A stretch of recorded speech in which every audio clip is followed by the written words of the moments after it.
Chick, how are you? Good. How are you, Mom? Yes. You look gorgeous. There's a big hurts in your hair. You look Gorgeous. beautiful. Thank you. I got my hair Love your done today. colour of choice. Because I know I just need like a drunk. Gorgeous. I got my hair done this morning because I'm going out tomorrow. Oh, very nice. Where are you going? We're going to go to the Thirsty Goat, and then we're hoping for something just cheesy afterwards. Very nice. Because I'm 40 next week. So No way. You're not 40. I'm I am 40. fourth decade. No so way. it's going to be a girly night tomorrow.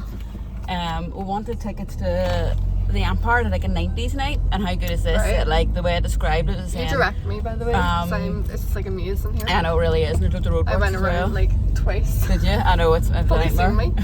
Yeah, so the description on the Empire night was Britney Spears meets Christina Aguilera, and I was like, I need to be there, but I Amazing. slept in. It was so loud, so No I'm way. still keep Actually, on looking I think to see. I seen you put that on Yeah, social media about yeah, that. yeah. So what is the crack with you anyway, missus? Not much. Just I went and got the car cleaned there. Oh, did This you? way. And he's looking for, yeah, but we don't This want to go way? this way if you want to go more main road, yeah, because that'll just lead you into, I don't Um, even know. and I got stuck in traffic. I was sitting in it for like 20 minutes. Yeah, I was actually, I should have messaged you because there was a roadworks up there, Yes, yeah. yes. There's always some.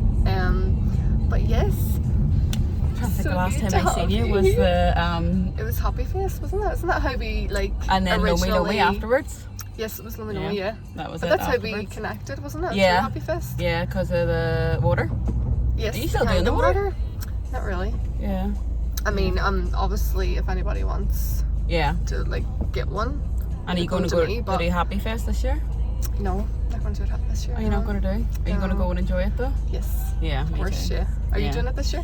Yeah, I'll do Yeah? probably. I mean, I'll see what the options are. I haven't seen what the crack is, but maybe do it one day and then enjoy it one day. Yeah. 'Cause Do you know it's what I 2 mean? days this year. Yeah, because you want Yeah. to get the benefit of it as well. Yeah. But it was a really good experience last It year. was amazing. It really was.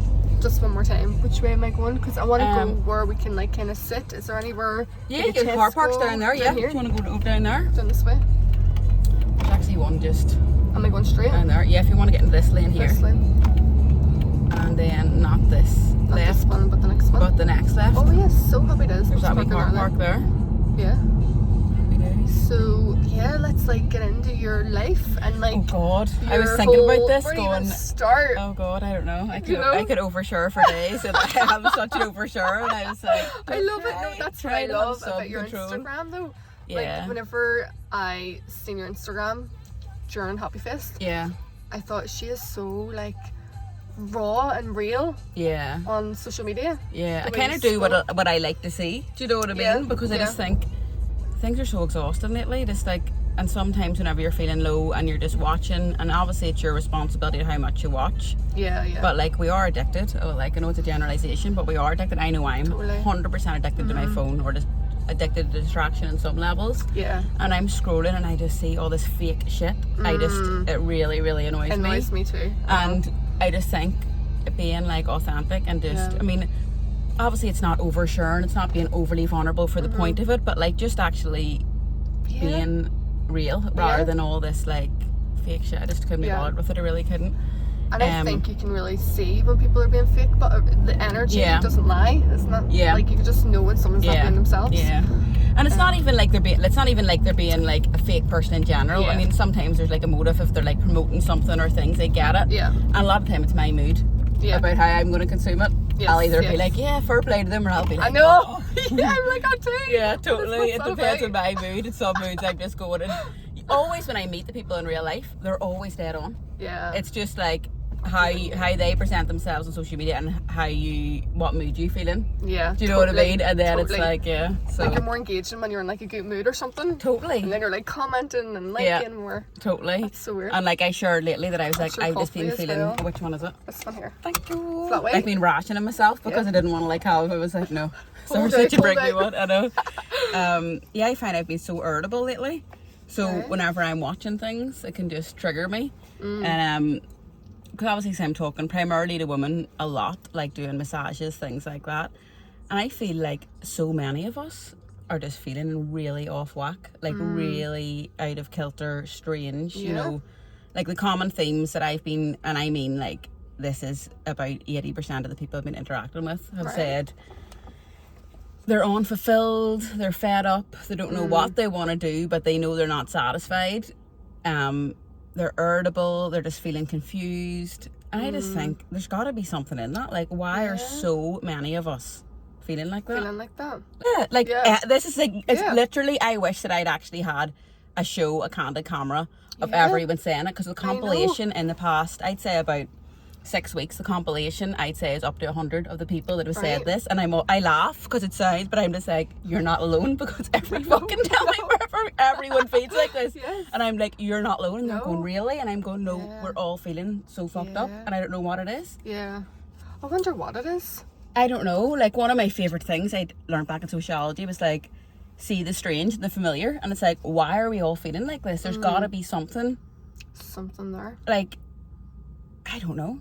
Like, I'm not really fully into the moon and stuff, and I know people say that. Because I really do believe there is an awakening happening. Yeah. It's getting stronger and stronger. Yeah, and I wonder, is it like, I don't know if it's just about the north, because obviously I'm only talking to people that are usually, say, 30 upwards till about, say, mid-50s. That's the most people I'm talking to, so I don't know if younger ones are feeling like that ones. I know people like my mum, who are like in her 70s, isn't feeling that way, because a lot of a simpler way of life. Yeah. And I don't know if it's just like the age in the north here, because there is obviously a big rise of everyone becoming more into the holistic side of things, which is great. Yeah. But I don't know if then there's that unrest that goes with that, to be like, right, suddenly I was happy with the everyday stuff, and now I just feel like there's something more out there, but I don't know what it is.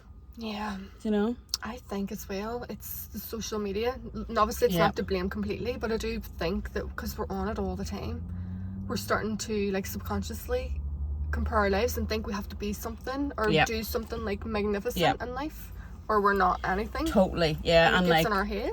Yeah, totally. And like, I would hide people that even that I like, if I feel like I'm watching them and I feel triggered, because I know it's my own shit. I know it's always my own shit. But if I'm feeling maybe like not the best about myself, and then I see someone else doing really well, whether it's in business or something else, I notice that, and I would just be like, I'd hide it, do you know, because I think you have to take some kind of responsibility to say, at least you're aware of that you know it's a trigger from you, not from them. Yeah. You know, if you see someone doing well and maybe something similar. Well, that's to what they say, doing, isn't it? That it's always you.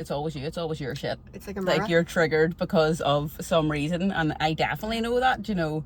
But yeah, I've been thinking a lot lately about my addiction to my phone, I would say. Yeah. Just that distraction. Yeah.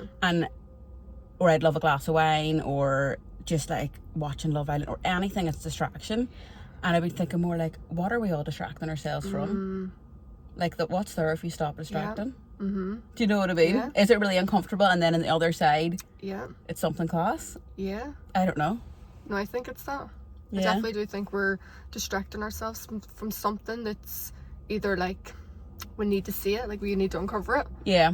But we're not willing to, so we're distracting ourselves. Yeah. And then if we do, because from my own experience, like the last year, I felt like that. Like I was doing a lot of distracting, and then I kind of stopped doing it.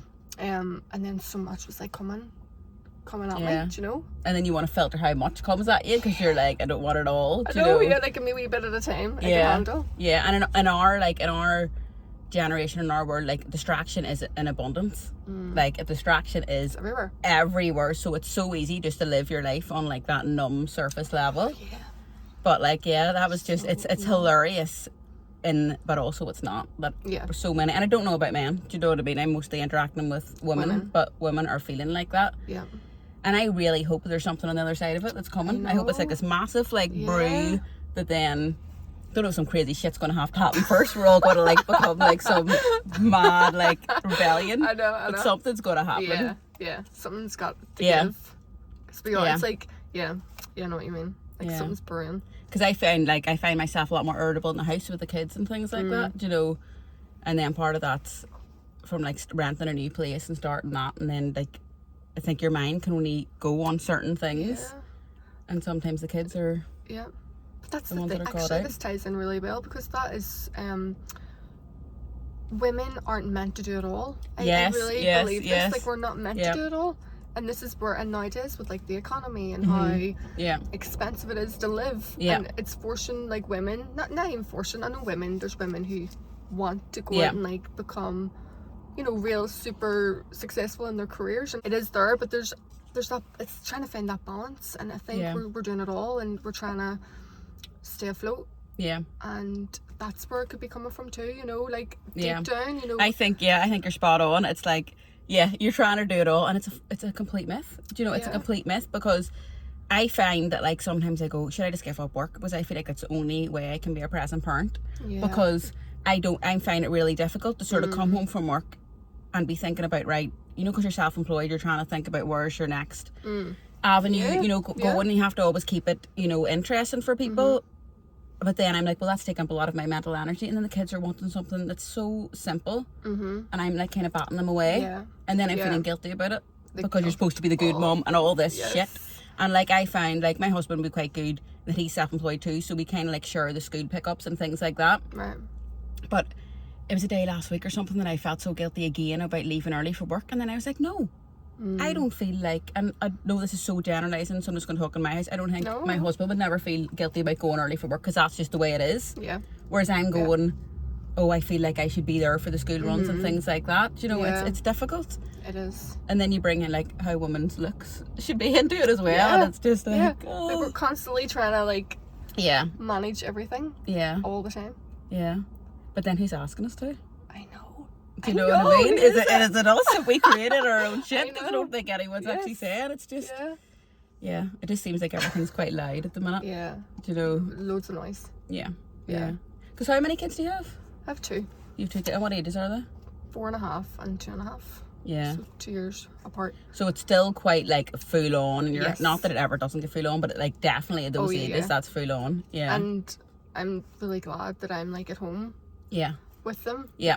I always said whenever the kids are really, really small. That's what you wanted. Just want to stay at home. Like, we can sacrifice this, we can sacrifice that, as long as I can like stay at home. Totally. Just those years. Totally. But that's just me personally. Yeah. I just wanted to be their number one kind of person to go to. Yeah. And be there for. Yeah. So yeah, that's where I am. That's my chapter right now, like being at home with the kids. Yeah. But also figuring out.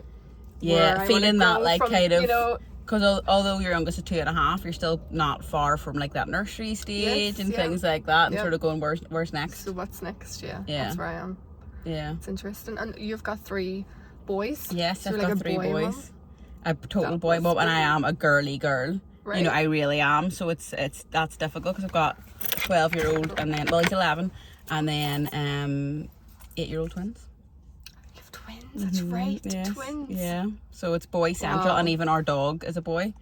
And I used to like. What did you test from? I know, at the start I thought, you know, because I found out what all mine were, and definitely with the twins I thought there's going to be a girl in the mix, and when there wasn't, I remember being in a bad form for about a week, which obviously you're so blessed to have the pregnancy and for it to be healthy, but I remember just feeling that kind of, and now. And like, I'm done with having kids, but now I'm sort of glad that I've got all boys. Right. Because in a way, it's simpler. Do you know what I mean? Right. Although I'm very close to my mum, so I would miss that. I think when boys tend to be quite cuddly when they're younger, and then that moves on. Does it? Yeah, well, that's what they say. Who knows? Right. Hopefully they'll stay. They'll stay attached to the hip with me. But that's what they say. Boys move on, and then girls will stay that closeness. Do you know what I mean? Obviously, just in general terms. But yeah, I mean, it's a busy, full-on house. It really, really is. Yeah. And then with work and everything as well, it's just it's a lot. All head on. Yeah. No, I was looking at your Instagram, like especially like yesterday, and I was going through all your what do you call them, like stories? Yeah. The wee highlights. Yeah. And I came across something. I came across you were talking about like really openly about like body image and how you had like struggles with that. Yeah. And I thought, oh my god, I want to know more about this. Like, was that something that you are like comfortable like talking about? That's been a big part of my life. So I would have been like bigger when I was a teenager, just sort of like nowhere. Would have been always like in primary school, like, you know, like petite, things like that. And then I was a teenager, just hormones came in. Like, we would have been like gravy chip central, like going to people's houses, just and like whatever my body was, I just piled on the weight. So then probably in my like late teens, early 20s, lost a lot of weight, and then it became like a really big thing in my life. Like, it gave you a real thrill to lose weight, and anyone that's been on that journey would feel like, you know, it's very consuming. You know, it takes a lot of time. It's almost a hobby in itself to plan what you're eating, plan how you're exercising. But then I also like to party, so you would have gone out and you would have, like, you know, had a mad weekend, eating all your stuff on the Sunday, and then had to completely pay for that the week afterwards. So I would never have had an eating disorder and like bulimia or anorexia or anything like that, but I definitely had a very controlling, distorted relationship with food and exercise. Like, so much so my period stopped and things, because wasn't underweight, but I was probably under my what weight my body would have should have naturally sat at. And that was a hobby that took up all my energy. Yeah, it really, really did. You know, I'd be thinking about it constantly. And what age were you when that started then? Was that like before kids and all? Probably. I think it always would have been an ongoing theme, but I definitely remember after my oldest son, and we were thinking about after actually the twins, must have been after all my kids. And I think I was just trying to get a bit of myself back. I mean, obviously your body changes with pregnancy, particularly with the twins pregnancy. And I was like, I just want to get myself back. And for some reason, it just really, I can't even pinpoint why, but it really did get a bit of obsession. And I remember my friends would have said to me and stuff, you know, right, you're going too far now. And we were at my friend's party, and it actually was 10 years ago, because we're all turning 40 now, and this is my friend's 30th party. And my friend was like, I dare you to eat a bit of bread. And I was like, but we were joking, but I was like, oh my God, that would be my worst fear. You know, had so many friggin' rules. And then in my early 30s, I read a book called The Goddess Revolution, which I've since recommended to other people, and some people get it and some people don't. I think it really depends on if it's the right time for you. You know, some people have read it and got the same out of it, and some people have been like, it wasn't my thing. Time. But for me, there was something that clicked in it, even though I'd heard so many times these things before. And I was like, why am I doing this? Why does this matter in any way whatsoever? And it was so liberating, because I always thought that would be the way my life was. Right. And then I just suddenly was like, shunned the scales, shunned any diet, have never gone back to anything like that ever. That's about 6 years ago. And then my periods came back out of nowhere. And I was like, if that's not a message that I wasn't living the life that I should be living now, and just like relaxed approach to things, then I don't know what is. Do you know, because my body had like gone back into some kind of balance. Right.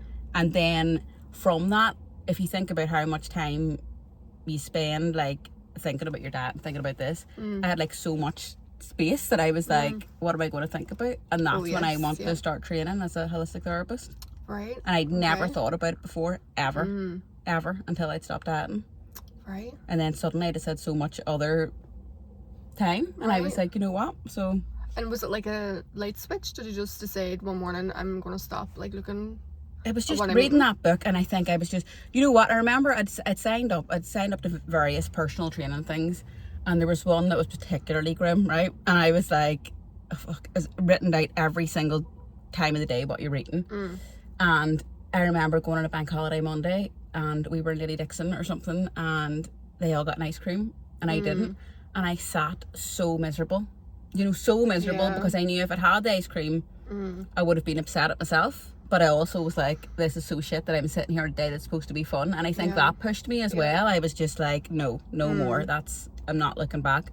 Maybe it comes with age as well, but that's probably been one of the best shifts in my life, I'd say, in terms of just not giving a shit what people think. And it was all about me again. It wasn't about what people thought. It was about my own kind of, you know, trying to follow control and things. And do you find now, do you still have any sort of struggles with like body image? Are you more comfortable in your own skin now? Like, totally comfortable in my own skin. Like, I think there's like, you're always aware that, like, you know, especially you're aware like after kids, after things, you know, things aren't sitting where, you know, you'd like them to be sitting, you know. And obviously, like, you can't turn back time. You know, you can't turn back time. So there's sometimes you go, God, you know, I'm not liking what I'm seeing. So it's not like I go, I love myself, I love every part. It's more, I see parts about myself that I dislike, but I'm able to just go, right, okay, that's life, and get on with my day, rather than going, oh my God, I need to like change this straight away. Do you know what I mean? So I still get the thoughts, and there's occasional times that I'd be like, I'm tempted to go back into some kind of, but I just know I can't go back there. Because it would trigger something in me. Like, I am planning on starting to go to the gym just for my own motivation, for my own head. I think if I get physically active, then I'm going to be more motivated in other parts of my life. Yeah. But I would never track calories, weigh, anything like that, because that's done for me. Start to affect your mental health. It is basically like, you know. Yeah. And I think when you're in it, it's a buzz. Like it's a, you know, and if it works for you, live that way. Do you know, it just wasn't working for me anymore. Do you know what I mean? It just wasn't working for me anymore, and I knew I had to step back from that. Yeah. I had a similar kind of experience with food, but not so much like that. It was more, and only up until the last probably year, 2 years, but I was so like into the ingredients. Like it had to be so clean that sometimes I would even just not even eat anything because there was nothing there that was like clean.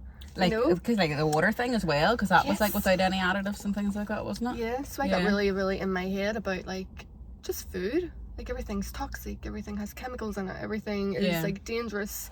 So there was like a stage where I was just eating, like, you know, not allowing myself to have like a donut that had like 1 billion freaking ingredients in it, you know? Yeah. So I don't know, obviously it's completely different. Like that like clean eating kind of thing. It had to be, where it was not healthy because then I wasn't eating enough. And was that anything to do with like were you weaning your kids at that stage or anything, or thinking about what they were eating, or where did it come from? I think it just came from, I've always been very like, once I read something I like dig in even deeper, go down the rabbit hole, and I think I'd seen something on Instagram about like, I don't know, Doritos or something so stupid and simple. Oh God knows what's in them to make them so bright. Oh my God. I know. Yeah. So I just went down the rabbit hole of like researching food, and then all the water stuff came about, and then I thought, wow, like we really are in a big toxic soup. Yeah, you know? And we are. We totally are. But God, I love that Coke. I know. It's the worst thing, you but know, like I'm just like. What I realized though, like it really affects your mental health then if you start restricting yourself and getting into like that too much. Yeah. Like now I have a Coke, and now I have Fanta. Like I'll eat what I want. Like it's not about that. It's more about the chocolate cake's not gonna harm your health. It's like you not getting the chocolate cake, you know, it'll affect your mental health more than the cake would. Yeah. Totally. Like because I would never have like binged like massively, but I would have definitely eaten way more than I ever would have. Yeah. Because I knew I was gonna really strict the next day, where I never do that now. Like I don't have a massively healthy lifestyle, but it's not massively unhealthy either, you know. But I never feel like I need to like eat all the shit or like a few takeaways in the one day, because there's no rules. Yeah. And that's liberating. There's no rules. If I want to have a takeaway on a Monday night or Tuesday night or whatever, I don't no longer feel guilt about that. So I don't need to cram it all in. Do you know what I mean? Yeah. But I do think there's probably something in the amount of additives in food.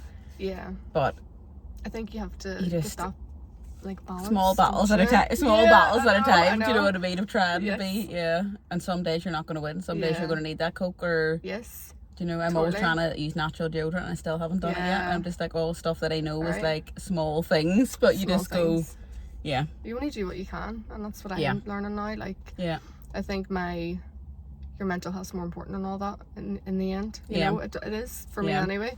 I feel like I'm at the stage that I almost have too much freedom now. Do you know that I now need to actually go back and be like, right now I'm so laid back that now I need actually someone to, I need to be more motivated in life in general. So I feel like, I've had all that freedom, I've really had that, and now I need a wee bit of, not like food and things like that, but I would love like a business coach or someone just to kind of like hold me accountable. Because I'm just like, I might do that thing, but I'm not really going to. Do you know what I mean? Totally. Yeah, I think that's one of the things about self-employedness. I know. And talk about because I know you were a social worker from just like reading your Instagram, and you were a social worker for like 16 years, did you say? 14 years, 14 years, I worked for like a children's helpline first, and then worked like therapeutically with people, and loved it. Like I'd never regret it. Brilliant experience. Loved the team I worked with. Got to really learn a lot about yourself, and also learn loads of techniques to work with other people, which are brought into work. You know, you can hold space for people, and you can do things that I would have never been able to do without that. But a lot of paperwork goes with that, as you know, and then it's with every job like that, you know, when you kind of get that balance about how much you enjoy what you're doing anymore. And then because I started part-time at this too, then I was like, I'm just gonna take the leap and go full time at this, and I love this so much more. So well, yeah, so much more, because I get to be my own boss and I get to do what I love, and I'm quite creative, and I only really discovered that about myself in the last few years, that I'm quite creative. So I like to create stuff and then people to enjoy it. That's like my biggest pleasure, you know, to create something a bit like quirky and then someone go and really get it and really enjoy it. And even though like the money's not the same, and like, you know, there's not that certainty, like there's no certainty in where I'm at the minute, you know. I'm renting a new place, it's a year-long lease. I don't know what's going to happen after that. I don't know what I'm really doing 1 week to the next that much work-wise. I certainly couldn't estimate like income, what's coming, but I'm just enjoying it. Yeah. You know, I'm enjoying it, but I think it also can be quite lonely at times too. So it's just, just sort of like being curious about how you're feeling about it, I think. Yeah.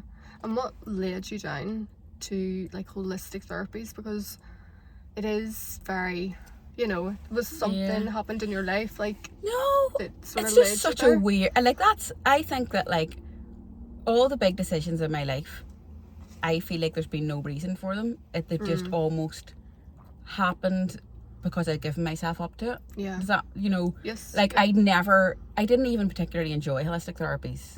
You know, I wasn't someone that went for regular massages. I think I had like reflexology once or something.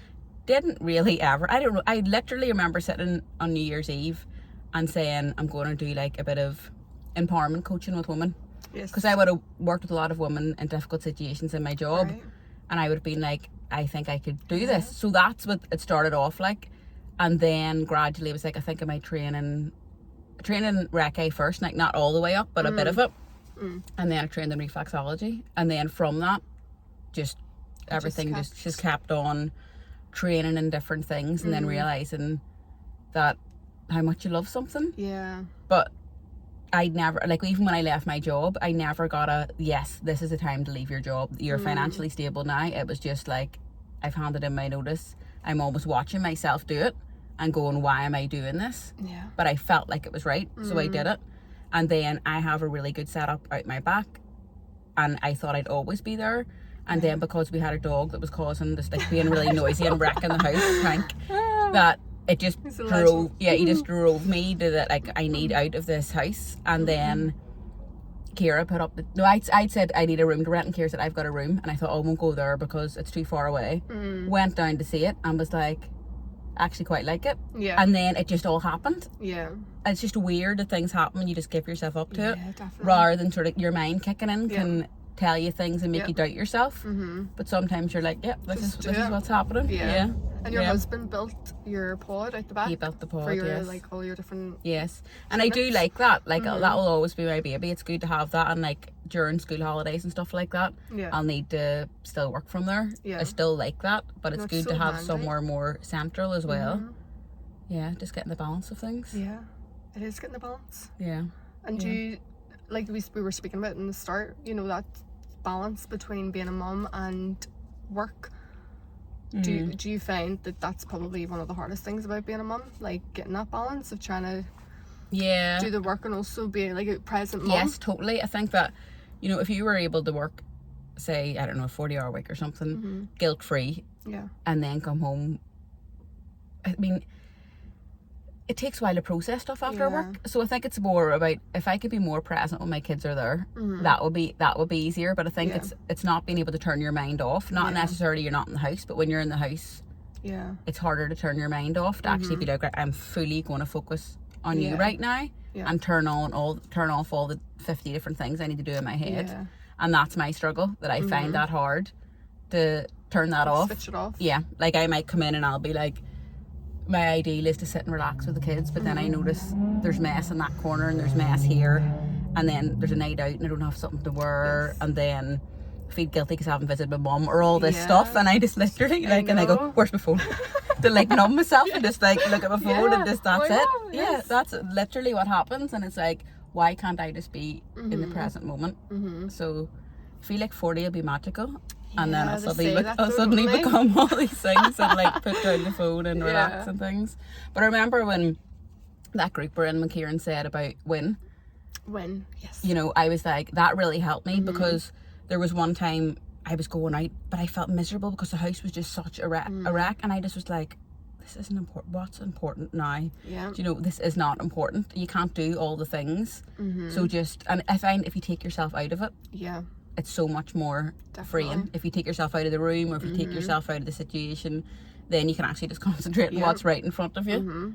I always find my phone safe. I notice when I'm feeling like that, like overwhelmed and thinking about a billion things, when my kids are like wanting me to, you know, sit with them and play with them, or, you know, because obviously they're only 2 and 4.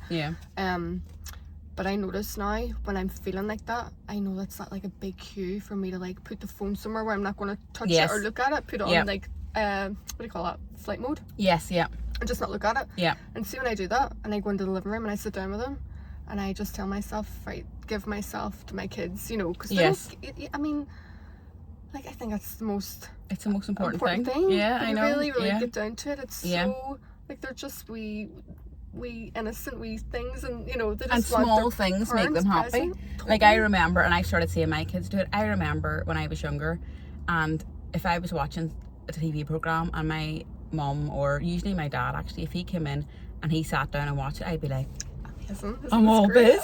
And like, I see my kids doing it and go, Mummy, are you watching? And it's just the thought that you're maybe interested in something they're interested in. So we small things that just are so meaningful to them. Big time. And then we can make it so complex in our head. Do you know, it's just those wee small things that are so important. Even just 20 minutes of just play, or like, your sons are obviously older, just you know, but they still want it. Like, my 8-year-olds are very young for their age, and they they're into like all younger things. That's and they're real, like, they need a lot of attention. They need a lot of attention. And I actually was listening to a podcast from Mel Robbins, and she said that your phone's more addictive than cocaine. She said, genuine. And I was like, hell, I can. And she said, like, if you were a coke addict, if your friend was a coke addict, you'd never let them have coke near them. Do you know what I mean? It's temptation. Because with your phone, it's always there. And she's like, you know, you need to actively put it out of the room. You need to put it out of the room, because if it's sitting there, it's going to beat you. Because you'll get that urge, and then it's sitting there and you might as well pick it up. And I've done that a few times recently, and it's felt so freeing. Like, it's definitely something about placing it somewhere else and not in hand's reach. It's felt so freeing to be like, right, I'm not going to look at it now for a while. Because I think everybody struggles with that. Like, I don't care like what you do. I think everybody has their phone on them all the time. We don't even realise how much we're just constantly picking it out and scrolling, putting it away, picking it, you know, and we don't understand how much that like affects our mood. Because it's so normalised. It's so normalised, and like, you know, the first thing you're doing when you go out is like, let's take a picture, let's do all this stuff. And like, part of that's fun, and then part of it's like, how much are you looking at that afterwards, or looking to see how many times people have seen your stuff, and it's all very like ego, which is not fulfilling. And then you wonder why you're feeling emptier, because you're like, well, it's because I'm not doing anything it's actually serving your true self. You're just having all that superficial things, you know. So so put the phone away. That's the I know you're inspiring me now. I'm like, here, where's I gonna throw it out? I am going to inspire, but honestly, like, it would open up so many more doors. Do you know, I think it really would. And like, my son got a phone for the first time last year, and he's actually got a really healthy, like, I should learn from him. He's got a really healthy relationship with his phone. Please, long may that continue. He's only in first year, but like, he wouldn't be looking at it that much at all, and like, loads of times it's turned off, or it's upstairs, or different things like that. And I just go, God, please let that keep on going, because I think it would be like a mirror saying, if your child started getting really into it, you'd realise, oh my God, I don't want that. Do you know, I don't want that for him, so then I shouldn't be doing it either, do you know? Totally. Well, that's a really good conversation. And it's so like important to talk about. Because I think subconsciously we're all doing it all the time, and no one really says, hold on a wee second, put your phone away. I know. No reminders of the day. I know. Put your phone away, play with your kids, or put your phone away, do something like important. You know? And we haven't really had that generation yet that's grown up to be able to say. I remember my mum and dad had their phones the whole time, and it's like, what's that going to be like? Do you know, to be like, like, I would have loved to have seen my mum like reading her book. Like, that was just really common for me to see that. But you know, and then it's like, what's mine going to be? I know. Hold on a minute, I'm just editing this video and all this shit, and they're going to be like, I know. Do you know? But it's just like being so mindful, isn't it? Because the whole purpose of this video like the inspiration that came behind doing this was really like thinking of my own kids, you know, and I always watch people doing interviews and thinking, oh, that's amazing, like one day their kids are going to be able to, you know, like celebrities, like watch back all the stuff they done and like hear their life story. I heard you say that and I thought, God, that's actually so true. And when I was explaining to someone else about doing that, I was like, you know, if you think about it, like you listen to celebrities and you're like, but that's not my life. Do you know, yes, interesting, but not your life. But if it's people actually talking about things you can relate to, that are from near you and things like that, you know, it can be a lot more powerful. Totally. And just that unedited, you know, things. Like and raw conversation doesn't need to be perfect in any way. Like, just speak about real things. Yeah, like one of the, I don't even know what the right use to saying, but like that hidden in plain sight. And it's like sometimes I have the most powerful conversations with someone I never even realised I would, and you don't see it coming. No. And it's just people connecting. Yeah. And I think that's so important. If you can get that in like video form, it's a really, really powerful thing. Like when I saw you do it last week, I was like, that straight away, I was like, that's a brilliant idea. Yeah. Just the whole kind of idea of it. Yeah. And that candid side of it, I think, is just so important, because I just feel like the more real we all are with each other, the better.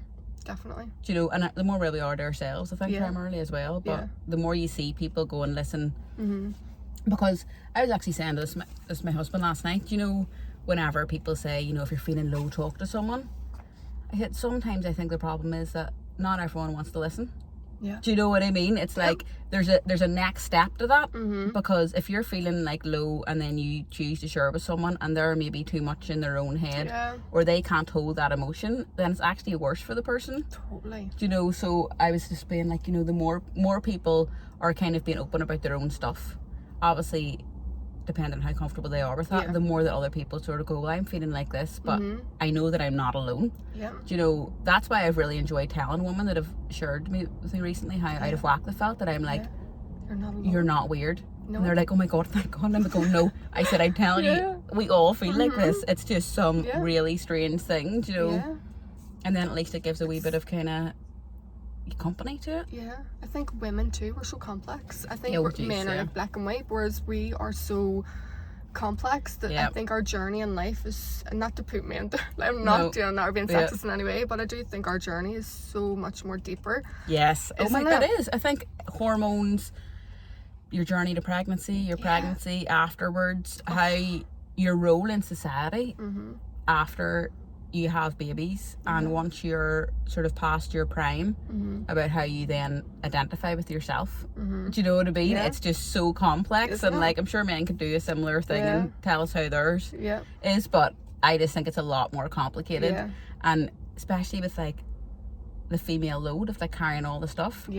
Like I feel like Chris, my husband, he's like, something's on his mind, and then he goes out to work and he's just working away. Yeah. And then he's watching a match and he's doing that. And it's like where I take all the stuff with me and all the things that I'm doing. Do you know what I mean? Yeah. So I think women definitely are more complex. Yeah, 100%. And I think we're really good at talking about it too, whereas men don't. They tend to like talk about other things, whereas we're happy to get into like the deep stuff, you know, even with people we don't even really know. Yeah, totally. Like in the bathroom on a night out, we're like, obviously that's alcohol too speaking, but we're just so, no, but totally, like our journeys are just so much more. And I think that's why I love women and mums so much, and you're the same. Like you're really, you know, and I love that, because I felt like, see, when I don't know, but if you ever went to like baby groups and things like that, but I never really felt that was my tribe. Do you know, I found it most valuable if I was finding it difficult. Like I found the bedtime routine I'm not like saying I'm alone, everyone does, but I found it really difficult. Like I would have been like, if I don't get sleep, then I am just whereas Chris would have been a lot more like patient about it. I would have been like, I am leaving, you know, like cracked up. And see, the best gift I could get is if I rang a friend and they were like, I know it's a nightmare, friggin' kids, you know, and I was like, thank you so much. And I do it for my friends now. If they say, oh my God, I just went up and I was complete like dragging, and you're like, it's okay, we've all done it. Do you know? And that's feeling like that comfort and feeling like you're not alone. Whereas going to like mummy groups and stuff, sometimes people have met fantastic friends, but sometimes everyone's got their mask on, and you sort of feel like, oh, you know, they're doing the whole thing, like the whole mummy thing, and I'm not. You know, so that's amazing that you had that, you know, friends that are going through like similar like motherhood, whereas yes, a lot of my friends only started having babies recently. So way when I had kids, obviously way speaking like 20 years ago. I'm 32.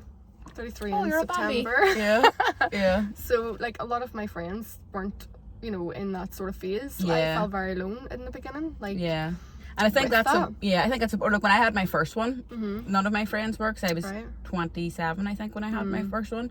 But then the next time I had them and it was just like, God, you need that. Like you need to be able to just say, I am at breaking point and nothing's going right, and they're like, listen, there's shit all over my living room from a diarrhea explosion. I don't have any clean baby grows. Like I've got sick on me, and I'm just gonna sit and freaking watch Sex and City. And you're just like, thank you. You know, instead of being like, well, I'm doing the baby dad waiting, and then I'm like going out and I'm doing like bossing my workout and all this shit, and you're just like, no, I don't recognize you. I don't know you. I just want the people that are things are shitting on. Do you know what I mean? Exactly.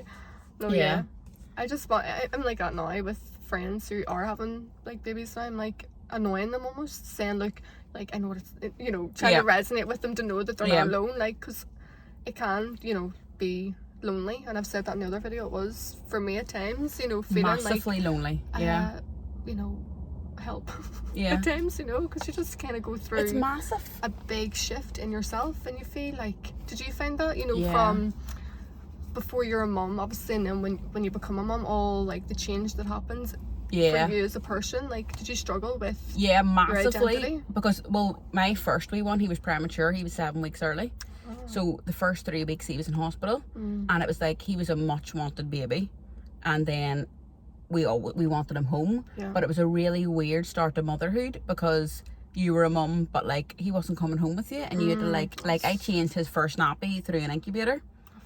And I remember, because I was recovering from the C-section, he was emergency C-section, I wrote a post about this a few years ago, because I just felt it was really important to get out, but Chris would have been going up and visiting him more up in ICU, and I felt like, where's my role? Do you know what I mean? Because he was the first, I didn't get to hold him for 24 hours and all this kind of stuff, so it really, that's your first experience of motherhood. And then Chris was holding him and doing all this, and then I came up and I was a bit like, I haven't even had skin to skin with him. You know, I didn't even, all I'd had is a wee picture of him, and the picture was not nice. Like, seeing people are like, oh, he was covered in goo, and nurses were all like, oh, isn't he gorgeous? And I was like, picture of my own child, I'm a bitch. But then when he came home, and it was like, it should have been this boom happy, but it wasn't, because it had been such a strange start.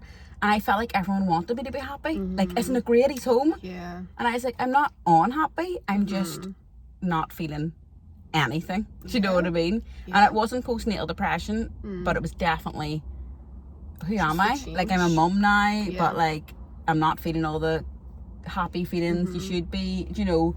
Whereas with the twins, I got to bring them home straight away, and it did feel like that experience. So I think like every time's different, but it definitely can be lonely. And I think even now it's lonely when they're older, because there's stuff you want to be doing that, like, you know, would serve you, but you're like, well, I can't, because I have to bring them to football and have to, so you know, a different kind of feeling.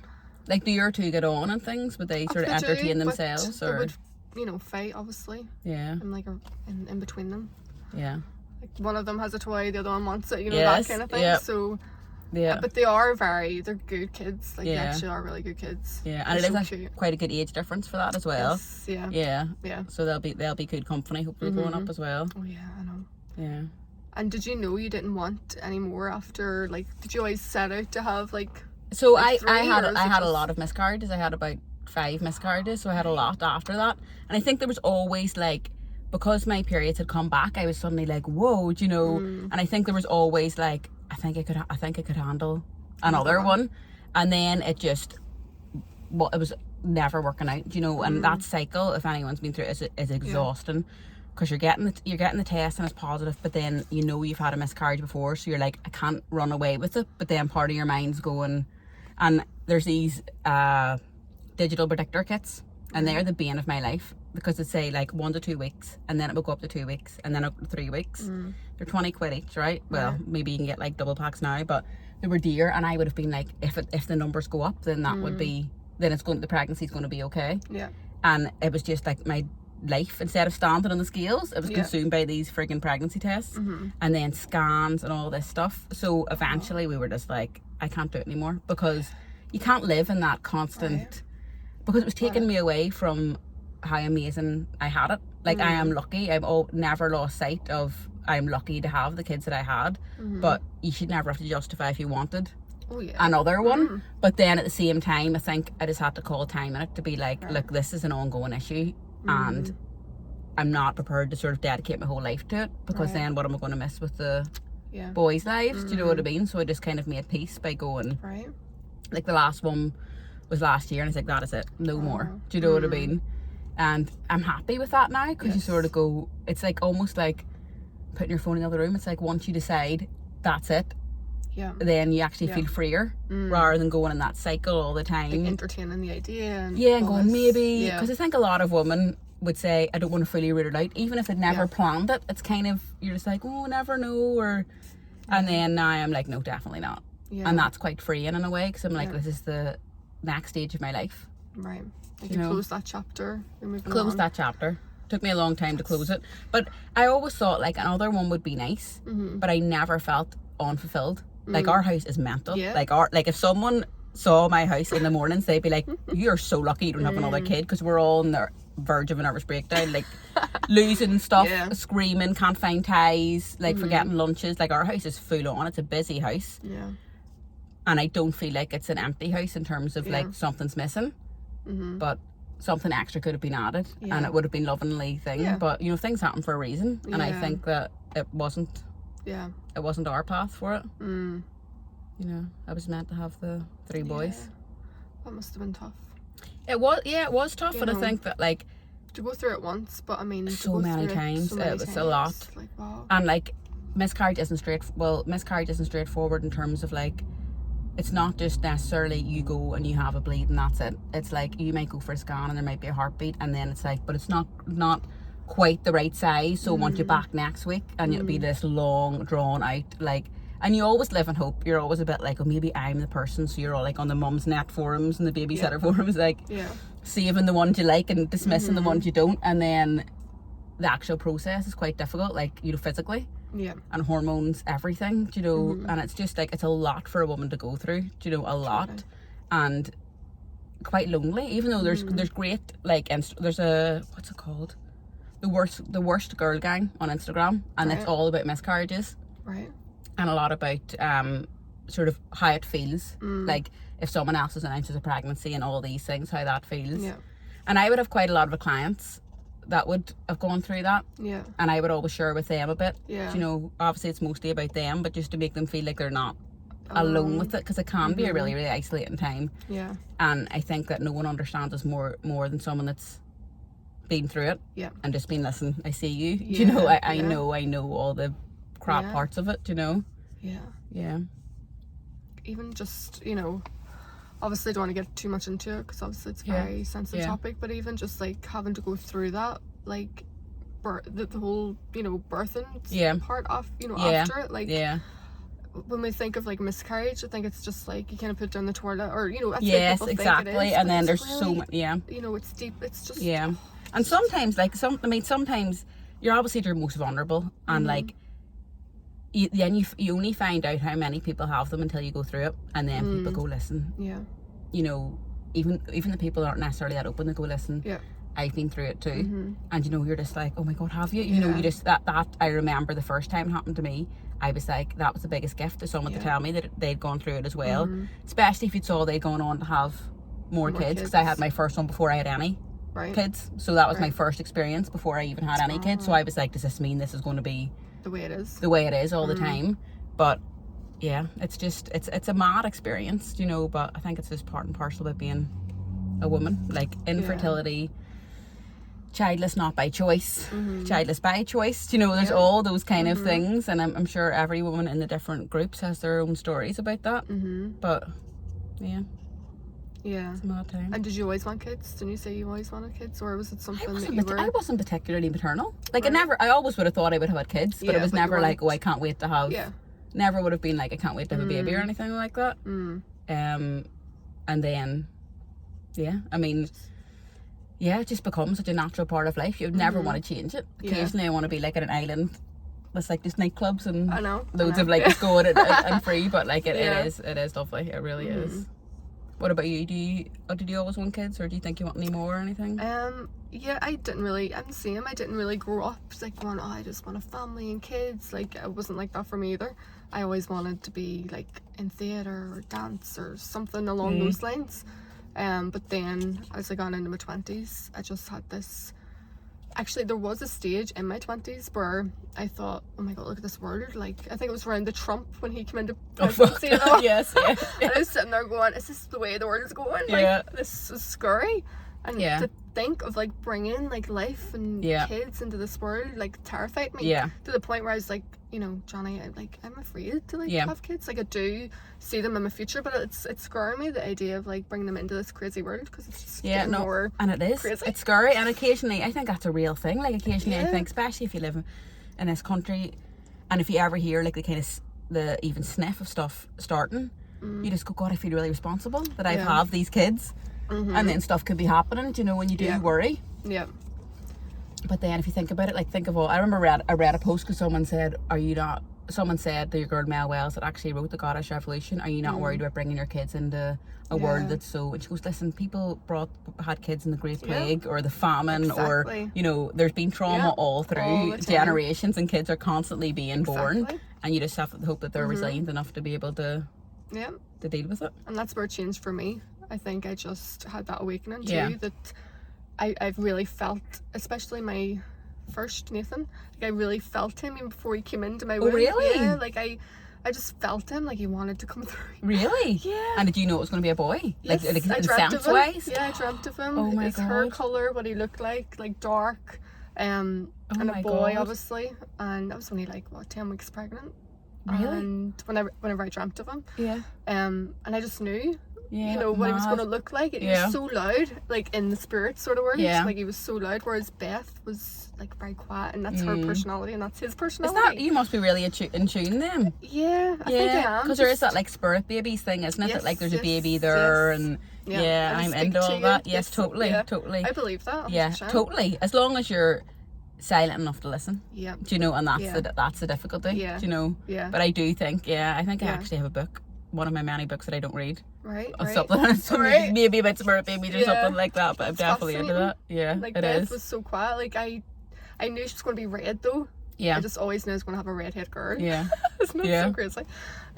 But she was much more quiet. I didn't have any dreams of Beth or anything, but I just knew she was going to be a real calm, like, soul, and she is. Yeah. That's what she is now. Yeah. But so I think that awakening of, you know, I want to bring kids in and build them to be resilient, you know, and like they're going to be the ones to change the next, you know, sort of the generations, you know, you know what I mean. So it was that for me, and I just wanted kids so much. Like, I just wanted to be a mom, and like, you seem like a really kind of natural mum. Do I? Yeah, you really do. That mum vibe. Yeah. Really? Oh, thank you. I don't know why to sense that, but I really do. Yeah. Oh. Yeah. Well, yeah, because I even said to my sisters, like, you know, I don't want to do anything other than like be a mummy. Like, can someone just pay me to do, you know, like, so I don't have to not pay me, but I mean, like, if someone says you need to go and get a job, I'm like, can I do this for my job? You know, that's the kind of way I feel about it. So we're so opposite. I'm like, can someone pay me to leave the house, please? I'm like, no, let me go. So bad. No, it's not so bad. I think it's amazing that we're all like different. Yeah, all so different. You know? Because I have some friends, and like they live and breathe. Like doing all the stuff, and I love being a mum, but I also love being me as well. I need that balance, and I think that's just about being in tune with yourself. Do you know what I mean? That I'm like, I know what I need, and I have like selfish needs as well. That I'm just like, I need that, so then I can come home and be like better mum. Yeah, better mum. Exactly. Yeah, that's exactly. smart. You know. Yeah, that is a smart thing to do. Yeah, because. I'm sure there's plenty of mums out there that, you know, are at home and they don't do maybe something for themselves, and they have all this like anger, and they're taking it on their kids. Like, that's real as well. Yeah, totally. Like, I love being a mum. It's like my thing. Yeah. But also, you know, I do think that there is, if you know, something for me to do, like when it comes to, I don't know, related to motherhood, womanhood. Like, I know it's something along that line. Although you have started this, but you also did the water thing, and I love watching you dancing on videos. So you actually have a big part of your identity that's not mum. Do you know what I mean? I see that even from watching like your content. That like, yes, obviously you love being a mum, but like it definitely doesn't seem like you've lost yourself. Yeah. Do you know what I mean? Because you have that like dancing thing, and you've definitely got that fire about there's something for me out there, and you're thinking about it. So I think it sounds like you have the balance good. But and your kids are young. Do you know they are young? Like they're not even at school stage yet. So and it's the legacy thing, and again it ties into this video. Like it's the whole, you know, it's like thinking. I kind of think really in the future a lot, which is probably not a good thing either. But I always think like when my kids are like 30, like I want them to be proud of like their mum and their like daddy and what they're doing. Like I don't want them looking going like I'm scundered or you know, I want them to be like I've done something meaningful, and I'm sure you're the same. Like you want to feel like you've achieved something. Obviously not for everyone else, but for you. And then represent, like be an example. Totally, to your kids. God, because in the end that's what's the most important, isn't it? Do you know what I mean? Looking back and thinking, like your legacy. Yeah, totally. Like what would your legacy be, or what your message? Because I asked that in the last video because I'm so. What would my message you know, be? like Freaking hell, I don't know. If your kids were to watch this video one day, and you know, you never know, they might be going through like a really difficult time or really like lovely time, and they're going, I want just to pick something. You know, out of it's a brilliant question. It's a difficult question. It is, especially when you're a floater like me, just sort of going I'm a floater actually. I'd say that like connect with like-minded hearts. I'd say that's probably one of the best gifts, because they're out there, and when the world seems crap, you will always find people that have the same heart as you, and that to me is true life, that connection with other like-minded, like-souled, like-hearted people, do you know? And I just find that like the older you get, they've got a lot less time for people that aren't on that vibration, because there is a lot of that toxic moods out there, or whatever you want to say. But I'd say if my kids were watching this in the future and they were going through a difficult time, you know, look for the lights, because they're there, and be a light for someone else. Do you know? And definitely. Yeah, hold on, because the rough times usually bring the biggest lessons, and that sounds so cliched, but it's so true. Like I have like one of the wee oracle cards, and it said, you know, take today's challenges as gifts, because you usually look back at your old challenges and now you see them as gifts. And it's true, because a lot of the time people say that was one of the worst things that ever happened, but I've learned from it. Do you know, the big butt. But yeah, just look for the lights, and because they're out there. It's just sometimes hard to see, and to find them, you have to open up yourself a bit as well, because there's no kind of connection in staying closed. You know, while things are in your head, they're not doing you any good. And also, answers never come from busy mind. You know, that's so true.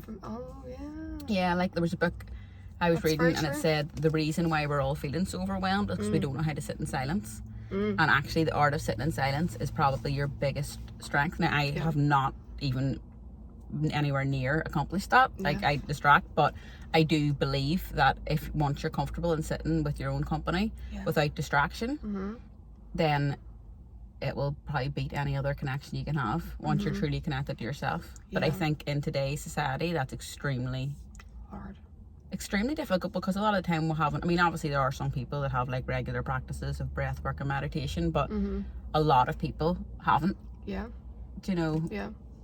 So I always see it like different levels of consciousness. Like when I look at the world, like there's people that are kind of, without it sounding like you're superior or anything, but do you ever get when you see people like the vibe at your level, you can feel that they're like that consciousness, where you speak to someone else and they're kind of maybe like 5 levels where you were before. Does that make sense? Oh god, totally. And you're thinking, you know, if only, I don't know, it sounds awful to say it like in that way, but what I'm trying to say is, you know, I think you kind of have to go through the hard times in life to like get you to the level where you can be at like that peace that you're talking about. Absolutely, God, absolutely. Like I see it sometimes now, like the other way as well. Sometimes I see people, and this is my own judgment, and they're younger, and they're maybe talking about all this enlightenment, and they're like really young, and I sort of find myself going, what do you know? And then I'm like, well, who am I to say? I know, but I know what you mean. They could have lived the whatever life, but I sort of go, I think you have to go through certain experiences to get that.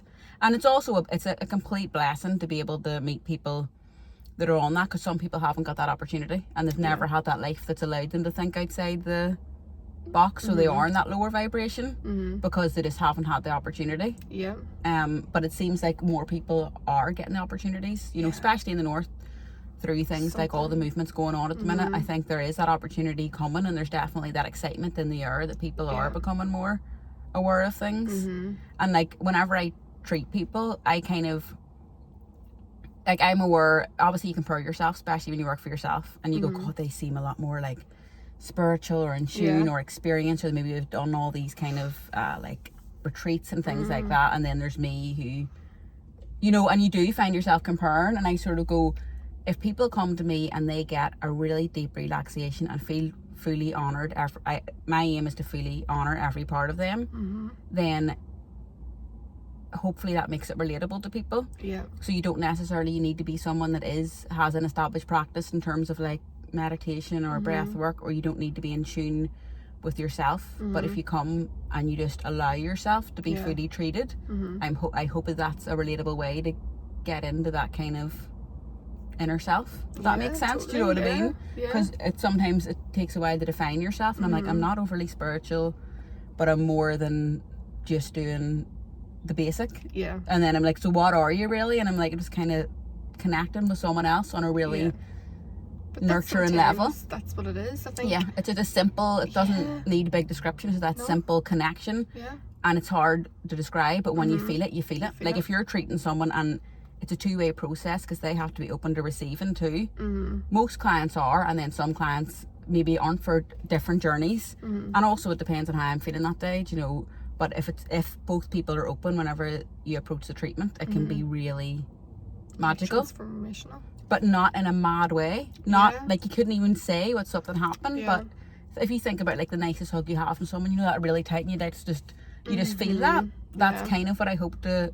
And that's what you put into a treatment, if you know what I mean. Like even when I went that day, like you're even just having my name on the wee board, like I thought it was such a lovely way to make someone feel like seen and special, you know, especially like mums and stuff, you know, just making them feel so special. When they're like, God, you didn't know how much you needed that, because you don't know how much you need it until afterwards, and then you're just like and it's what was it, the Lumi? Yes, the Lumi, you want to, one of my clients calls it halloumi. Give me that halloumi massage. And I'm just like, oh my God. It was amazing when I got it. It was just so much more than like a massage. Like I did feel like it, even afterwards, like you said, like drink water, like, you know, really look after yourself, because it's afterwards where you'll probably feel the real sort of benefit almost. But no, the whole experience was amazing. Like I just, thank you. It was beautiful. I think getting treatments, like when I get my own treatments, there's time that I've been in a funk and I have not been able to think myself out of it, and I've gone for a treatment, and it just felt like a weight's been lifted off me.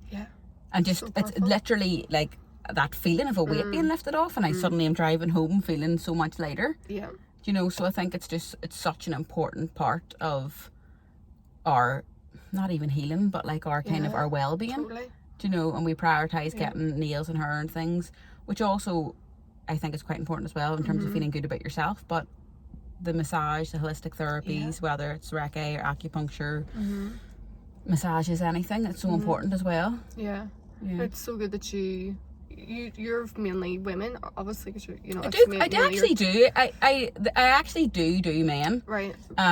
They're in the minority. But I do men, and I actually really do men. I really enjoy treating men, because I think that a lot of the time maybe they're used to like that sports masseuse, which is fantastic if it's for an injury, but maybe aren't used to that nurturing but really healthy touch. And I think that's really important part. Yeah, it is powerful, but like it's a longer journey. I think that some men do come. Usually my clients' partners, they would like, very rarely a man would book just individually with me. Has happened before, but usually it'd be like, do you do men? And that's my partners then my clients bring their husbands and things like that. Right. But usually that goes quite well. But yeah, it is quite a female orientated. And I love that. You know, when you like give that space for them, like to look after themselves, and like you said, obviously the nails and hair obviously are important, but to have like touch, like the benefits of just someone touching you. You know, like so, it's so healing. And like in that like safe, like I feel like you can have like almost like a safe sensuality. Yeah. Do you know what I mean? Yeah. Because some of the massage can be, you know, slightly like, especially the flowing massage, but it's that like really respectful, just feeling nurtured and like a flow. And if the flow keeps on going, then energetically, emotionally, physically, you can really release some things that have become stagnant. Do you know? And that is really important. And one of my clients actually said, you know, having physical touch is so important, especially maybe if you're not in a relationship. You know, to have that kind of like hug and touch or you know, whatever, but in that really beautiful way, safe like way. The smells, the music, it's a really safe way. And a lot of it goes back to that kind of animalistic thing, you know, of just that like really simple touch, the warmth, the like that really ground and nurture is so important. It's so important. Yeah. So important, especially what we were talking about with the phones and everything. We're so numb. Like someone touch me, you know. It brings you into your body. It brings you into your body. It brings you into your body, which is important, and it's kind of like a trance-like state. Yeah. Of just that flow, which is really important as well. Very grounding. Yeah. You know, brings you back into your body. Yeah. Yeah. Or and it doesn't have to be like that. You know, there's so much. Massage is such a wide range, you know, and there's someone for everyone. I remember reading saying there's no such thing as a good masseuse, just the right one for you. Because you'll always be someone you'll connect with, and then people always have stories about stuff they don't like as well. You know, it's just about not giving up and trying to find and staying curious about whether it is for you. Some people don't like it, and some people like to talk through it, and that's okay, because I always think there's no box. You don't have to sort of be like, you have to be relaxed and this is you silent now. You know, if they feel like they need help about getting balanced, they might need to talk a wee bit first. Yeah. But yeah. No, I love mine. It was great. I have to book in actually and get another one. Are you still doing your dancing? Not so much. I mean, I do dance around the house in the kitchen. Because you did you teach belly dancing? Belly dancing, yeah. I taught it. You should do that again. And have you seen my belly? Stop it. Do you know what? Actually, it would probably add more like depth to the dancing because it's more friggin' like relatable. I feel like I really want to do something new, like dance wise. Right. Like you should teach burlesque, and then I'll go to your class. Yes. I know. I love dancing for like empowerment and feeling good about yourself. Like I love it for those reasons. Yes. Like I rarely dance when I'm in like a bad mood. Like some people when they're in like sad will dance. And, whereas I'm the opposite. Like I need to be feeling good. And I'll like dance. But I don't know. It's weird with dancing. I feel like it's something maybe in my past. I don't know if it's something that I want to maybe do in the future. I'm not too sure. I feel like it's an old identity almost. Obviously it's still a passion. I do it in the house, you know, but I don't think it's something I want to teach or do in that way anymore. Totally. It's just not. I feel like I'm drawn to it at the minute. I'm the same person. It's hard to explain. Like it suits the surgeon back then. But the person I am feeling, who I am now, it's like doesn't match or something. But I know what you mean. I remember seeing your videos and loving it. I was like, I wish I was brave enough to do that. I really do. I love that. I really respect it. I know. I only really stopped videoing like last year in the summer. Bring that back. Bring it back. Yes, I loved it. I loved it. Yeah, I did. I put the wee camera up in the kitchen and dance. But do you know what? I think what put me off as well in a way, like obviously just naturally didn't really feel called to like post when I'm dancing in the kitchen. But I think I was seeing like, I know this probably sounds awful, but I think I was watching like Britney Spears.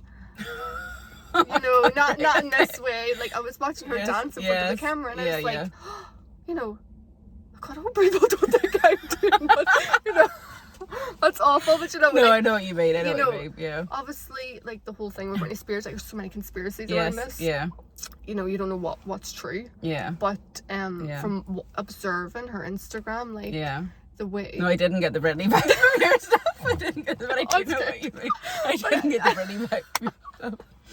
But I mean, you know, like just observing her Instagram, like my heart really, like I feel really happy for her. Like I feel like she's in a really, I don't obviously follow her whole story and journey, but from what I know, I just know that she's not in the best place. And I feel like when she's doing all these videos, you know, sometimes I'm like, oh, you know, I think sometimes I've read like I think some of the time she puts videos up, but they're not like current Do you know what I mean? She might say, okay. like, I videoed this, like, a few months ago and things like that. I have no idea what's going on. Like, really and there's, like, I always read comments, like, what a waste of time that I do that. Do you know what I mean? But read the comments underneath.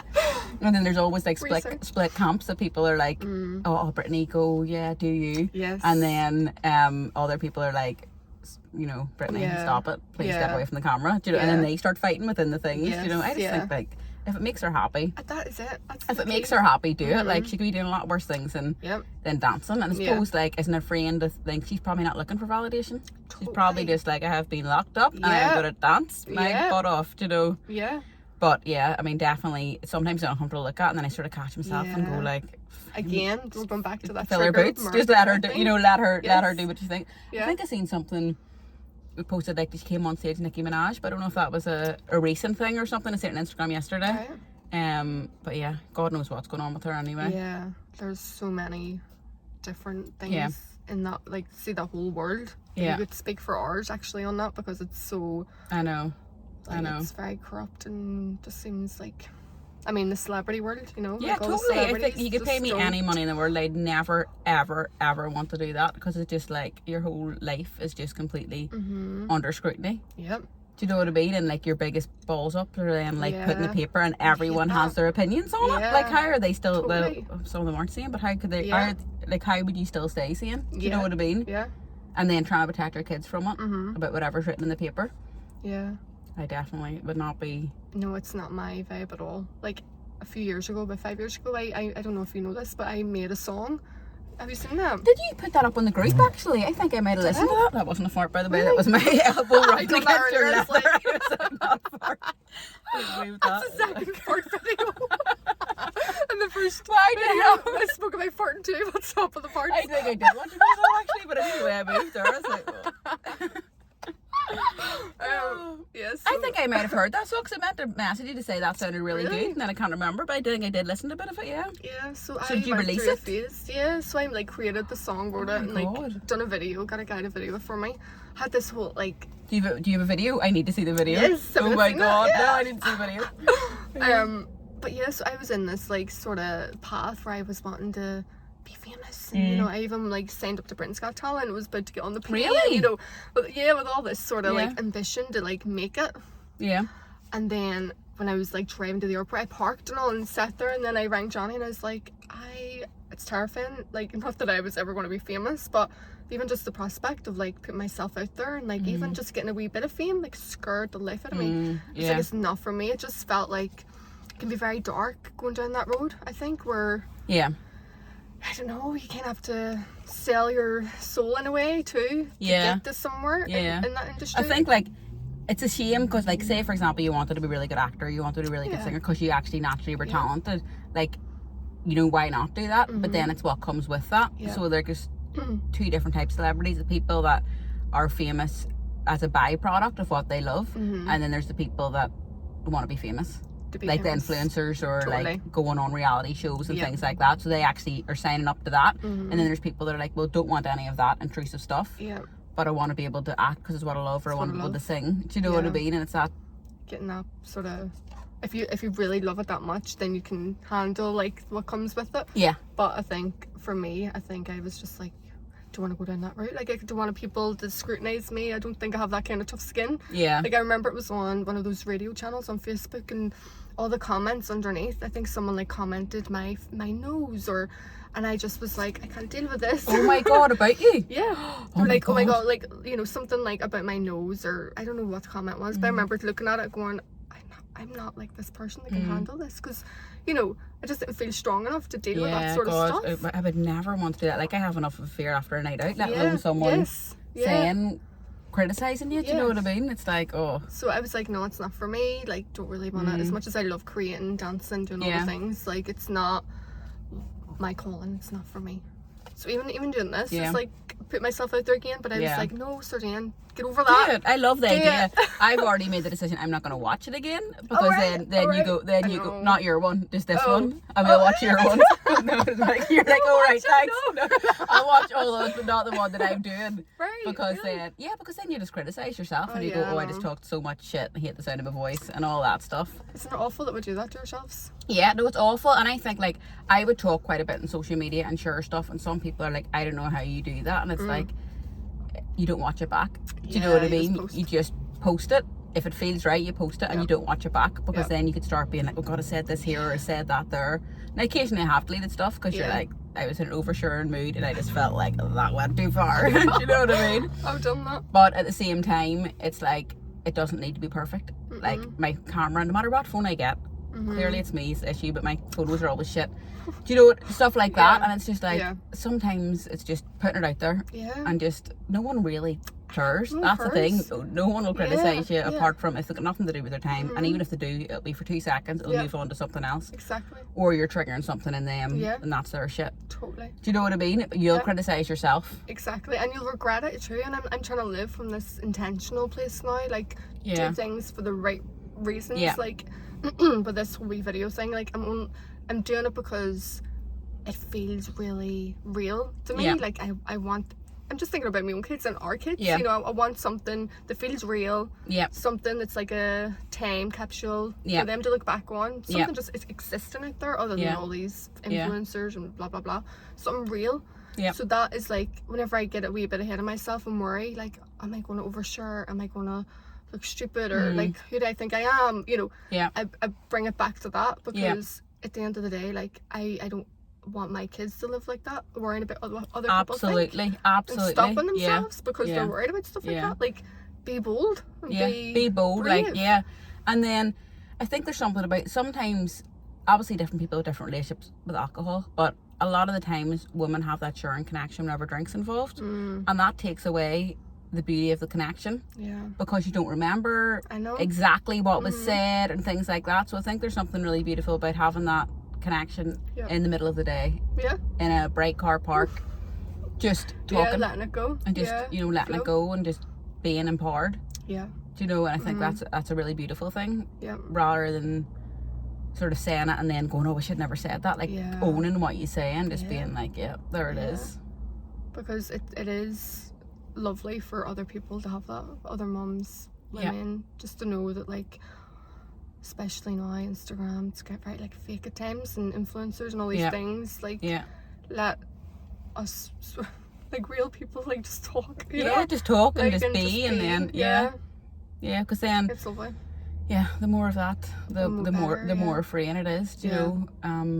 Because we don't like to be put in boxes and all that. I hate that. I hate it so much. That's one of my biggest things. Is there are no boxes. Because I feel like for us to understand our own identity, a lot of the time we have to go like, well, they're like this. You know, they're like the whatever and all the labels you can think of, and then they're like this. So that means I'm this. And I try and be like, listen, like, I feel like I'm a contradiction as well, the kind of work I do. And then I'm like, I love to go out and have a drink, have Diet Coke, do you know, watch Love Island. Like, I can be as deep, like, I can go deep, but also I can be massively shallow. And it's like, I am both people at the same time. Do you know what I mean? And I just go, well, who the frig is anyone else put me in a box to say I'm not this or I'm not that enough? Not that anyone cares enough to do that, but that's what I try and justify to myself, to be like, be happy, you can just be, you can be a contradiction all the time. You can be a walking contradiction, because the boxes aren't real. They're not. It's just something that's put on you. They'll be like, but oh, you're like this, so you don't do that, and you're like this and you don't do that. And I was like, I'm a different person every minute. I reserve the right to be whoever the friggin' I want to be. I'll change direction all the time. And I might say something one day and they'll be like, no, I don't think that anymore. You know what I mean? It's like, that's the story of my life. Like, but I like that. It's freeing. Being like that. Yes. Changing all the time. And you next week you'll be like doing like your singing video, being like sending it to all the pops to be like, come watch me. And I'm like, remember you said you didn't want fucking media attention? And you're going to be like, that's so true. But literally changing all the time. But I think that's like the magic of like being alive. And I think that's maybe something, I don't know, because I'm not that age anymore, but I think that's maybe something that comes in your 30s, you know. I would always say to people, like, reserve the right to change your mind at any time. Do you know, it doesn't matter. Yep. It really, really doesn't, because we change all the time. Yeah. Do you know? And it's okay. Yeah. Like, I remember actually someone wrote under my Instagram, because I'd said, I'm looking for this old motivated me, and I can't find her. And then someone wrote and they were like, she's gone because you changed. And I was like, that's true. That's actually true. Yeah, do you know what I mean? She doesn't exist anymore. Yeah, she doesn't exist anymore, because I've changed. So that person I'm looking for is not actually real anymore. And I was like, God, you know, like something just makes total sense. I was like, that does make sense. Yeah. Yeah. I love that though. Just, you know, keep changing. You don't want to be the same person you were, and I don't think if you are, you obviously haven't really lived life or allowed life to like change you. I think I think part of it feels safe to stay the same, 100%. But think of all the stuff you're missing. I know. Think of all the stuff you're missing, and to not remain the same, you have to take the risks. You have to take the risks, and they don't have to be a big risk, but you have to sort of allow yourself to try something, allow it not to work out, and just be able to be like, no, that's not happening anymore. Exactly. Yeah. You know, I don't do that anymore. Like, stop the expectation, just do it, and just see. Yeah, instead of always sort of measuring yourself. Yeah. Almost. Yeah, exactly. You know, and just be like, well, if it works out, it works out. If it doesn't work out, it doesn't work out. Yeah. And that doesn't come easy to not everyone, because we all have different personalities. Do you know, I'm probably too, what will happen? Do you know, and then someone's going to bite me in the arse, and I'll be like, shit, I didn't know. But you know what I mean? Like, I don't really know any other way to live life at the minute, because I just think, I don't know what I'm doing. I don't have the answers. I don't know what's going to happen in the future. But yeah, I'm just happy chilling.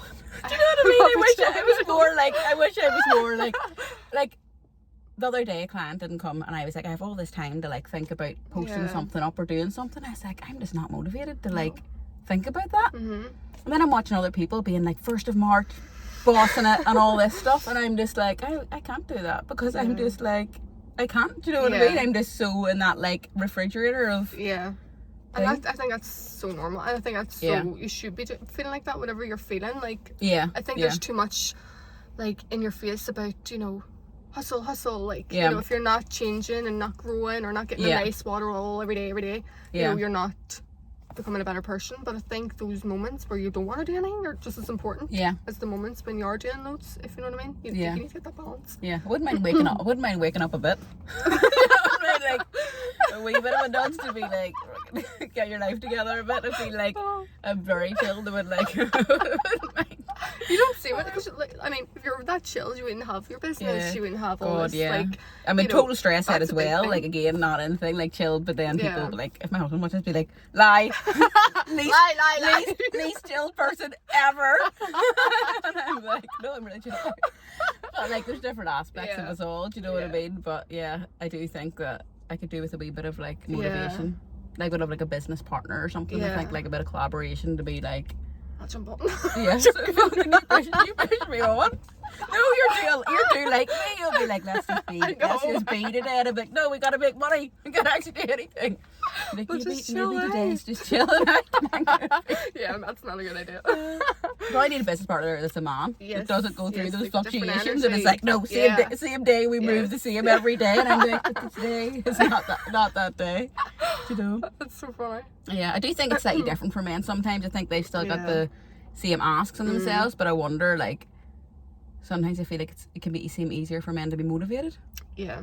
I think it's just naturally in their DNA to be more, like, that's just their energy or something, you know? Like, it is like a scientific thing, apparently. I don't know, I remember seeing it online where men are made for 9 to 5, whereas women aren't, because we have our periods, we have ovulation, like, we go through the cycles, we're more cycle. Totally, so whenever we need to rest, we should be resting. Yeah. Whereas men are just like, boom, boom, boom, they can just go, you know? Yeah. Whereas we have that hormonal, yeah, we have all this, like we said, complex levels to ourselves that are not. Yeah. So I always say I'm going to keep it an hour, but I can't, because it's just gone. Oh God, we've talked for so long. Oh my God. But this is what happens every time. Like, I know something interesting follows, and I'm like, oh. Yeah. But see, trying to get it to an hour, it's impossible. I'm sure I'll figure it out. But you will. You'll get it. I mean, still be fine. Yeah, it's fine. It's fine. We talked about a lot of stuff. We did, didn't we? Yeah, we did. It was good. It was very interesting. It was good. We just sit and talk even longer. Yeah, you can just sit, you just talk, just talk shit and be like that. And that's the good thing about this video is that it's just like there is no preparation. Do you know what I mean? Like it's just like yeah. Like I have things in my head and I'm like, I want to speak to her about this. Like I really want to know more about this, you know? Yeah. And I just kind of think it's just goes nicer just to let it go the way it's meant to, obviously. But yeah, I actually need to pee. I wonder if there's anywhere around here. Go, you can go to my house, go to the toilet before you go. Sure. Yeah, that's fine. As long as you be finding my dog. Oh yes, your dog. My mental dog. Okay, well, we'll just leave it up. Yes. Leave it there then. Yes. Well, thank you very much. Thank you. Thank you. Sorry for my for sure. I'll never watch this ever again, ever, people. No, ever. I'm the same. That's the whole point of it. Yeah. But yeah. Thank you so much for my coffee as well, chicken. I know, thank you.